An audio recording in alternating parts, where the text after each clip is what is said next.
নমস্কার বন্ধুরা, আশা করি আপনারা সবাই ভালো আছেন, সুস্থ আছেন। আমি doctor Suvendu Haldar, general physician. আজ আমি আপনাদের একটা বিশেষ বিষয় নিয়ে বলবো যে যখন আমাদের বয়স মোটামুটি 50 কি 50-এর উপরে হয়ে যায়, তখন কিছু কিছু ভিটামিনস আছে যা আমাদের বয়স বৃদ্ধির সঙ্গে সঙ্গে আমাদের শরীরের মধ্যে ঘাটতি হতে শুরু করে।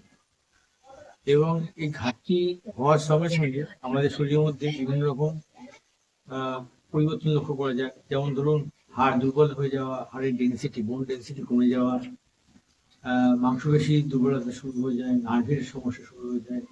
তার সঙ্গে সঙ্গে কখনো চামড়া ঢিলে হয়ে যায়, চামড়ার যে স্কিনে ভাঁজ পড়ে যায়। এবং তার সঙ্গে সঙ্গে আমাদের বিভিন্ন রকম মানসিক যে স্বাস্থ্য, সেটাও নষ্ট হয়ে যায় এবং সেটা আস্তে আস্তে দুর্বল হয়ে যায় এবং আমরা ডিমেনশিয়া বা এই ধরনের সমস্যার দিকে আমরা এগিয়ে যাই।